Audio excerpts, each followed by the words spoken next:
The Dolby Theater glowed like a jewel that night. 1,000 flashbulbs firing outside on Hollywood Boulevard. 1,000 more lights burning inside. Air conditioning blew cold, keeping the smell of perfume sharp, the tuxedos crisp, the gowns untouched by sweat despite the packed hall. The room hummed with the quiet arrogance of an industry congratulating itself. Actors brushing shoulders with directors, executives leaning forward to catch every quip the host delivered from center stage. The host, known as much for his biting sarcasm as for any actual work on screen, stood tall under the stage lights, his grin wide, his tuxedo lapels shimmering with sequins. He was hitting his rhythm now, building laughter line after line, playing the crowd like a violin. The stars laughed loudly, too loudly, the way people laugh when they know a camera might be on them. Then he paused, held the microphone lower, let the silence build just enough before the punch. Some actors, he said, defined cinema, and some, like Chuck Norris, defined bad cinema. The explosion of laughter was instant. A wave rolled through the hall, clapping hands, heads thrown back, even a few people pounding the table in front of them.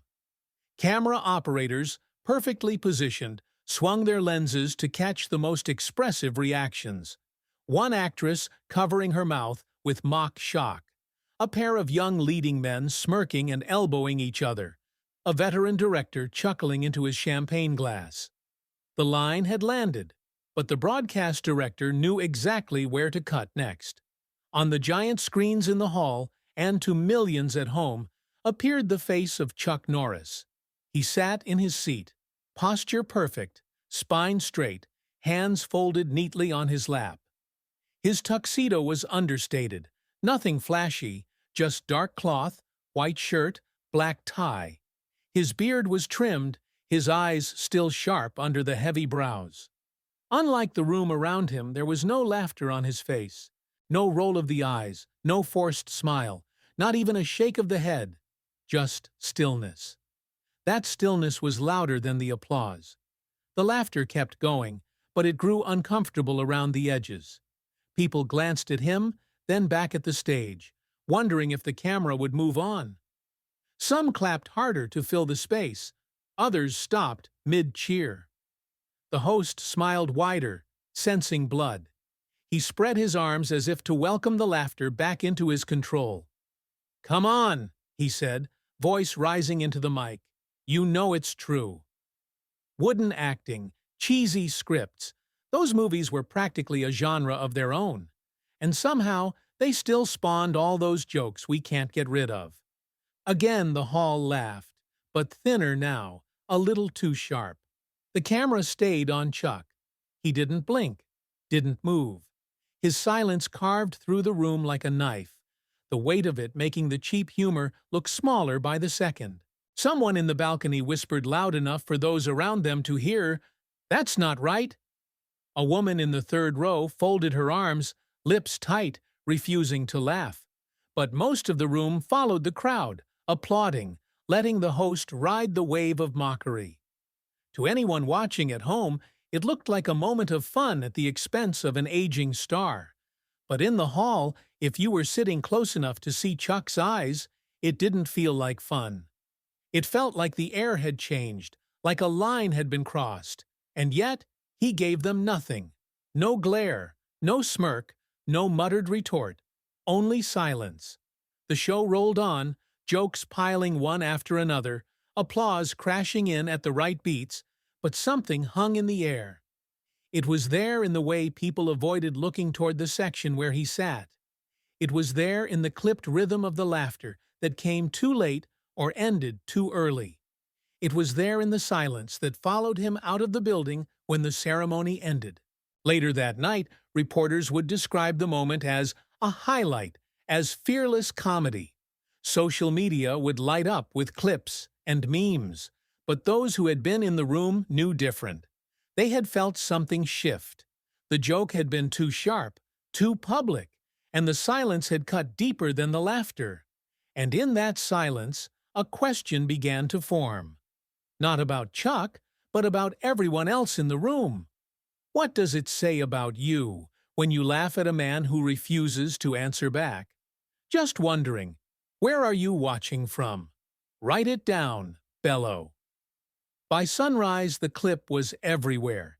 Entertainment blogs pushed it with bright thumbnails and sly captions. Host destroys Chuck Norris with brutal joke. Morning talk shows replayed it on loop, their anchors laughing as if on cue. Even sports radio, with nothing else to fill airtime, played the audio and joined the chorus. Online, the mockery spread faster than wildfire. Memes multiplied. Side-by-side photos of Norris's old posters with captions like, "The real joke was the acting." A video edit looped his stone-faced reaction under canned sitcom laughter. On Twitter, the line from the host trended worldwide. Chuck defined bad cinema. It became a phrase detached from the event itself, a slogan people tossed around for likes. What the internet couldn't capture was the silence in the theater afterward, the uneasy pause before the laughter regained its balance. That didn't trend. Silence never does. The host leaned into the attention. He made the morning podcast rounds, sitting back in his chair, voice casual but smug. "He's a relic," he told one interviewer. "His films were a joke. His acting wooden. I just said what everyone already knows." Laughter followed him from studio to studio. Headlines framed him as fearless, a comedian popping the bubble of nostalgia. By midday, think pieces stacked up. Some applauded him for truth-telling, others wondered if the joke had crossed into cruelty. A film critic published an essay titled "Action Isn't Art," stitching together old reviews to prove that Norris never belonged on a serious stage. The piece made the rounds on Facebook, shared mostly by people too young to remember the VHS tapes that once sat on every shelf. Chuck, meanwhile, said nothing. No interviews, no statements, no careful PR response. He skipped the after-parties, avoided the paparazzi outside the valet.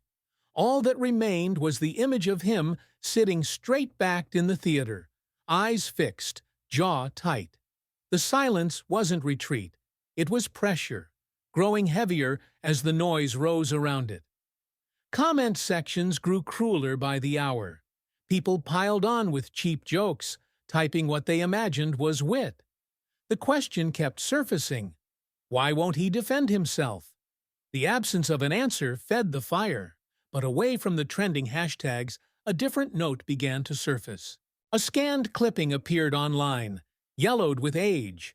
Norris visiting a children's hospital, kids leaning from their beds to touch his hands. The caption read simply, "He showed up when cameras didn't." At first it passed almost unnoticed, then a veteran's account shared it. The repost spread, slower than the memes, but steadier, like a current beneath the rapids. A local station in Texas aired a call from a listener. The voice was old, cracked, but steady. "Say what you want about his acting. But when my unit came home in '91, that man stood in a gym and shook every hand until the lights went out. It wasn't a defense of art. It was a defense of presence." The clip didn't trend, but those who heard it didn't forget. Meanwhile, the host celebrated. That night he appeared on a late-night show, basking in applause from an audience primed to laugh at anything. "You know what I love?" he told the desk host, grinning. "Telling the truth and watching myths collapse." They replayed the same reaction shot from the awards show, Chuck's unsmiling face, this time with a cartoon drum hit layered over it. The studio crowd laughed on cue, safe in their fenced garden. But in the comment sections below those clips, new voices kept appearing. A Marine veteran posted, "He gave us hope when we had nothing." A woman wrote, "He sat with my brother after a charity event. No press, no cameras, just kindness." Each time, dismissive replies tried to bury them, but the testimonies kept surfacing, stubborn as weeds through concrete. By the end of the week, two realities coexisted. On one side, the endless memes, the talk shows, the think pieces reducing a lifetime to a punchline. On the other, a quieter, smaller current. People who remembered gyms, hospitals, firehouses, and the man who showed up without asking for credit. And still, Chuck said nothing. The host booked another interview. His producers pitched a special segment. Somewhere else, a flyer went up on the bulletin board of a veterans' hall. The paper was plain, the ink fading at the edges, but the words were clear. Community gathering. Share your stories. No logos, no sponsors, no hashtags. Just a date, a time, and the promise of something different. The seats filled faster than anyone expected. The jokes kept rolling for days. Talk shows replayed the clip until it became wallpaper, and the internet manufactured new punchlines faster than they could be consumed. The host basked in it, doing interviews where he leaned back, smug, certain he had cemented himself as the week's cultural voice. But not everyone was laughing. The first crack appeared quietly, almost without notice. A post from an account with only a handful of followers. A grainy photograph of a military barracks in Iraq. Men in desert fatigues clustered around a boxy television. The caption read, "We used to watch him every night. Don't tell me he was nothing." For hours it sat, ignored. Then someone shared it. Then another. Soon it found its way into feeds outside the echo chamber. By the next morning, the language had changed. Veterans, both active duty and retired, began to write. Some were short, blunt comments. He gave us something to believe in when we needed it. Others told stories in detail. About VHS tapes passed from hand to hand in bunkers. About how those movies made men laugh when laughing was rare. About how Norris's characters always stood when everything else fell apart. The tone was not sentimental, it was steel. A local paper in North Carolina published a letter to the editor from a Marine who had served 3 tours. Critics can debate cinema all they want, it read, but don't erase what his image meant to us when we were far from home. To call him a joke is to mock the people who held on to that hope. The letter went viral, not as fast as memes, but deeper, landing in places where mockery had never fully taken root. 2 days later, at a small Comic-Con in Texas, where Chuck had quietly agreed to sign autographs, the tension surfaced in person. The line of fans snaked around the hall, children clutching DVDs, fathers holding old posters. Halfway through the session, a group of Marines in uniform stepped forward together. They didn't ask for signatures. They didn't bring memorabilia. They stood at the front of the line and, one by one, shook his hand. Someone in the crowd captured the moment on a phone. The video spread online, shaky and unedited. No music overlay, no commentary, just the sight of battle-hardened men thanking a man the internet had declared irrelevant. The silence around the clip was deafening. No one could meme it without looking cruel. At that event, Chuck said little. He smiled faintly, nodded, and went on signing. Cameras caught the way his hand lingered slightly longer when shaking theirs, how his eyes sharpened with something unsaid. The footage only added to the contrast, his quiet against the roar of ridicule. The country began to split. On one side, comedians, critics, and a wave of younger voices who found pleasure in tearing down icons. On the other, people who had lived through wars, through loss, through nights when a grainy VHS kept them tethered to something larger. Cable news couldn't resist. Panels assembled, a critic, a comedian, and a retired colonel, all crammed into boxes on the screen. The critic laughed, dismissing the outrage as misplaced nostalgia.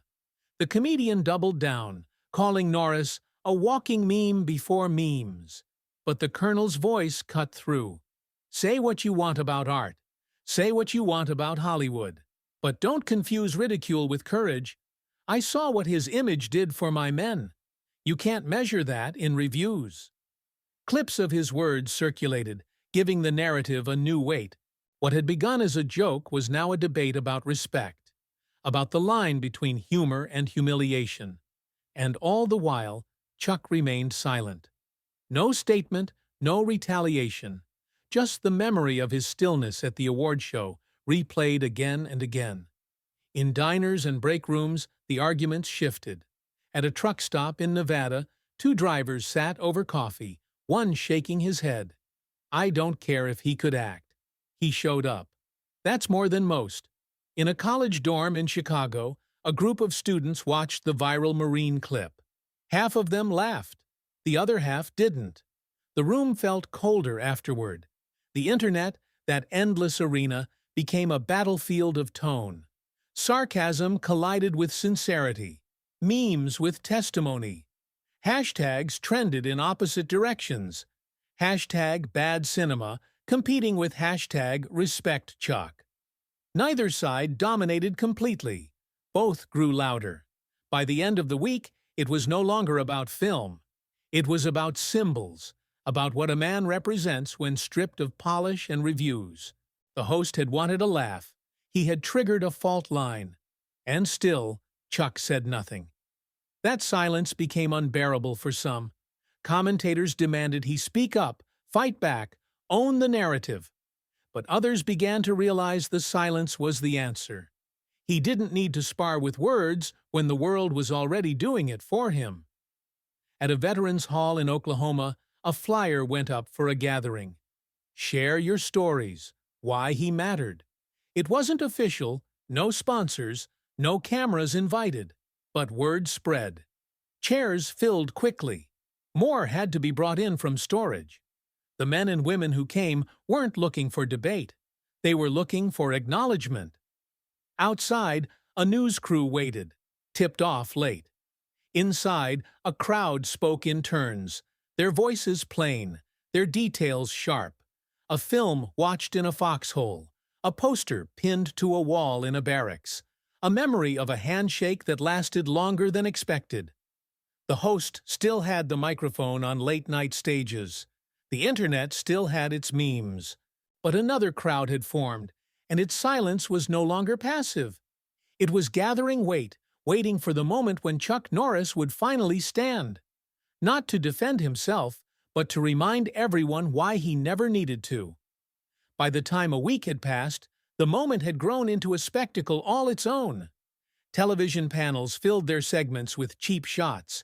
YouTube personalities uploaded top 10 worst Chuck Norris movie moments, with thumbnails designed to humiliate.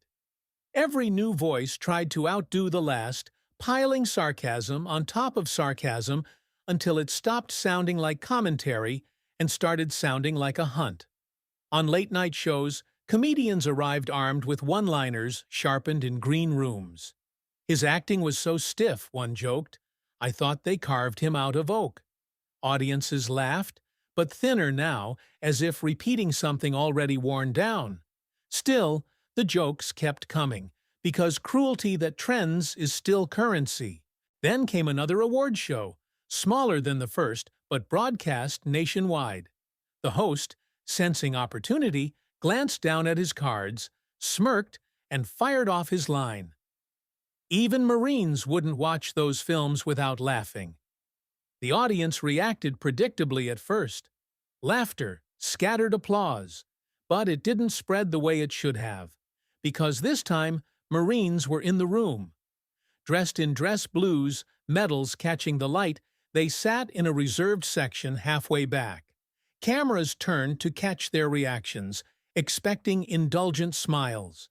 What they caught instead was silence. Faces set, eyes fixed. The kind of stare soldiers carry when they've seen enough to know what respect means and when it's being violated. The laughter died in waves, rippling outward as people turned to see what the cameras were already showing. The Marines didn't rise. They didn't shout. They simply didn't laugh. And their stillness was enough to tilt the night off its axis. The host stumbled. He tried to follow with another joke, but his timing faltered. His smile crooked under the weight of the silence. The audience gave him a smattering of chuckles out of habit, but they no longer rang with confidence. Something had changed, and everyone in the room felt it. Clips of that moment hit the internet before the broadcast even ended. A freeze frame of the Marines, unsmiling, played side by side with the host's smirk. The caption wrote itself, "Not everyone's laughing." The image spread across platforms, feeding a current the memes could no longer drown. The next morning, talk shows replayed the footage, commentators stumbling over their own scripts. "You can tell they didn't appreciate the joke," one said too lightly. Another admitted, "The room turned cold. You could feel it." On social media, veterans began to share the clip with their own captions. "Respect isn't optional. That man gave us something when nothing else did." The media storm that had seemed so one-sided suddenly fractured. Some doubled down, insisting comedians had the right to poke fun at outdated heroes. But the replies came fast. "Not when you insult those who carried his image into battle." What had started as a comedian's punchline had grown into something else entirely. A question of honor, of symbols, of what America chooses to laugh at, and what it doesn't. At the center of it all, Chuck Norris remained silent. He hadn't spoken since the first joke, hadn't issued a statement, hadn't posted online. But his absence only made the storm louder, because silence leaves room for everyone else to decide what it means. For the host, it was a disaster disguised as a punchline. He had gone from trend maker to lightning rod. The clip of the Marines' faces had more power than any of his words, and he couldn't joke his way out of it. Each time he tried, the echo of that silence grew heavier. For the audience, it was the first time the laughter had truly hurt. They had been complicit once, clapping along, shrugging off cruelty as comedy. But now, with uniforms in the room and eyes that refused to blink, they felt the weight of what they were laughing at. And somewhere in that weight, the tide began to turn. The next move wouldn't come from the host, or the critics, or the comedians trying to squeeze one more joke out of the moment. It would come from the men whose silence had broken the room. The clip of the Marines' faces kept playing long after the show ended. On news channels, on phones in diners, on the big televisions in airport lounges. It was everywhere. The moment of silence, their refusal to laugh, carried more weight than any punchline. It needed no explanation. 3 days later, the explanation arrived anyway. The video opened with no music, no flashy edits, just a plain room, a flag on the wall, and a line of Marines standing shoulder to shoulder. Their uniforms were immaculate, but there was nothing staged about it. One stepped forward, his face serious, his voice measured. Chuck Norris was more than an actor, he said. For us, he was a symbol. A reminder that discipline, strength, and honor never die. He stepped back. Another Marine filled the frame. In faraway places, when the nights were long and the fear was real, we passed his films around because they reminded us of home. They reminded us of what it meant to stand tall. A third spoke, blunt and unsentimental. "You don't get to laugh at that. Not if you understand what respect means." The video was barely 3 minutes long. It didn't need to be longer. Within hours, it had been shared tens of thousands of times. Within a day, millions. News anchors introduced it with sober tones. Radio stations played the audio in full. Online, the clip cut through the noise like a blade. Direct, unpolished, undeniable. Comment sections filled with stories. Thousands of Americans posted their own memories. A father who watched every movie with his kids on Friday nights. A firefighter who had a Chuck Norris poster hanging in the station. A woman who wrote that as a child, those films gave her courage when her own world felt unsafe. It was no longer about cinema. It wasn't even about the joke. It was about what symbols mean, how they survive, and who has the right to mock them. The contrast was striking. While critics and comedians tried to keep the ridicule alive, the wave of support dwarfed it.